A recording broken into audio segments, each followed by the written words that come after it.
One of Apple's biggest events of the year just happened, WWDC23. And while I normally wouldn't make a recap of that event on my channel, they announced a ton of stuff that I think will be impactful for content creators and had some thoughts. So let's dive into that. Obviously, the one thing that they announced that everybody is talking about right now is Vision Pro. And we're gonna get to that, but let's start from the top. The first thing they announced right off the top was the new MacBook Air 15-inch with M2. And I think that is actually going to be a laptop for most normal use. And if you're traveling a lot and you're on your laptop a lot, I think the 15-inch size is going to be super valuable to all those people. It's really light, capable, and has an insane battery life. But the one thing that would hold me back a little bit is that because I edit video and photo, and sometimes I'm jumping back between the two programs a lot, I would want to upgrade the RAM and the actual storage within the computer. So when you do that, the price actually jumps quite close to the 14-inch MacBook Pro, the base model.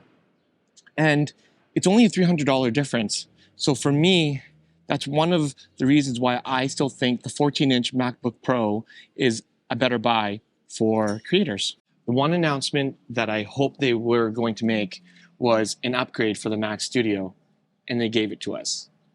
Because I'm still on an Intel-based 2019 MacBook Pro, and I really want to make the jump up to an M Mac. And so I'd considered getting the Mac Mini with M2 Pro. But when you start doing a few upgrades like RAM and storage, the price gets really close, again, to the Mac Studio. And so that for me makes a lot more sense, plus the SD card slot. So now that the Mac Studio is available with the M2 Max and the M2 Ultra, I think the base model actually is going to work out for a ton of creatives like myself. And the Ultra is insane. You can actually have 192 gigs of RAM. Like, that just seems so wild to me. And it can even power up to 6 XDR displays. It's an insane machine. So I think that's going to be my purchase moving forward. I'm so excited to get it and do some testing on it. All right, so it is gotten way too hot outside. So we are going to finish this back at home. Let's quickly dive into some of the software updates. And so I'm going to just dive into the things that pique my interest the most. The first one is going to be for iOS, and that is AirDrop. I mean, I guess it's for all their operating systems, but if you're a creative, then, and you've used AirDrop, then you know that once you use it, you can't go back. You get these super fast, high quality transfers that are painless. And for me, I literally use it every single day. And now they've made AirDrop even easier because you're able to just do it via proximity. So you just bring your devices close together and it'll start the transfer. And then furthermore, once the transfer starts, you can just sort of leave each other's proximity and it'll just continue transferring in the background until it's complete. And that's amazing. There's one new feature that I'm actually really excited about, and that is the standby feature. Essentially, when you put your phone down in a horizontal fashion, like even with like a stand or a MagSafe adapter, it'll allow your phone to display certain widgets or calendars or a little alarm clock, kind of like the watch already does.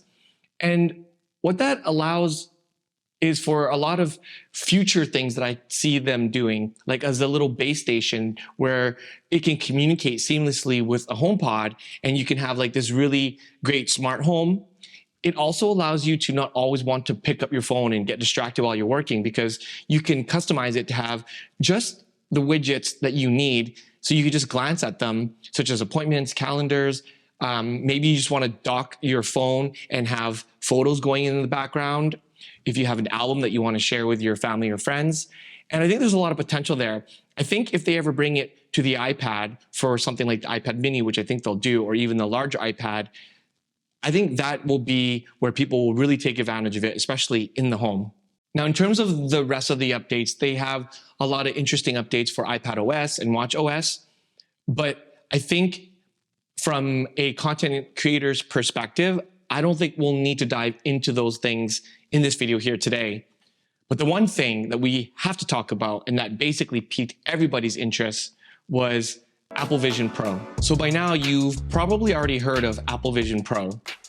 It's Apple's new AR headset, and it's essentially a super powerful computer that you can wear. Now, the product itself, I find insanely beautiful. The design reminds me of the AirPods Max. It has sort of the same button and the crown, and it's all encased in this beautiful curved glass that seamlessly blends in with this aluminum frame with really great, knit headbands and the way they integrated the speakers in there. I really love how thick the headband is and the way that how it can kind of stretch and conform to your head, because I think if they went with a thin headband, that could get really uncomfortable. But with this headband style, it looks like it's going to cradle the back of your head nicely and be super, super comfortable. It's filled with tons of tech and cameras to track your environment and your eyes, because essentially that is how you're going to control it. Wherever you look and then pinch with your fingertips or swipe into the air, that's how it's going to perform those actions. And from what I've heard by seeing other people's videos, is that the eye tracking is insanely accurate because of how many sensors are around the monitors. And now, speaking of the monitors, each monitor in your eye is going to be a 4K monitor. And the built-in speakers are capable of doing sort of that spatial audio. And the whole thing is going to be powered by a battery pack, albeit only 2 hours, but you can plug it in to have plug-in power as well. Now, the front glass is going to be really interesting. It's going to be able to go transparent, but not really. It's basically projecting your eyes so that when you are looking at other people and other people are looking at you, you feel like you're actually looking at each other. But then when you're fully immersed in an experience like watching a movie or a mindset experience, it'll either fully go sort of like that glass transparent look, or it has like this sort of, those lava lamp bubble look to let people know that you're not able to see them. Now, I have no doubt that the experience of the headset is going to be incredibly immersive. But the thing I'm most curious about is how we can use it to work. Now, they showed a demo where when the person had the headset on, they could look at their MacBook, and whatever you're doing on your Mac would then be virtually put into the goggles. And so then you're suddenly no longer bound by only having one monitor. You can place screens virtually anywhere. And so you have a virtual unlimited desk space.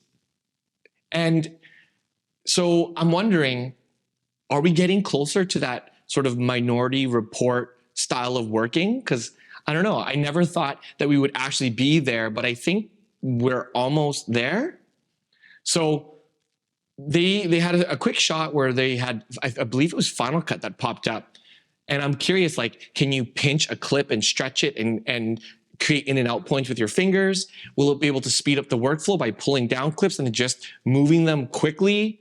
I don't know, there's just so many questions from that work perspective. And I think that is what has gotten me excited the most. I'm also curious, what is it going to be like to edit photos?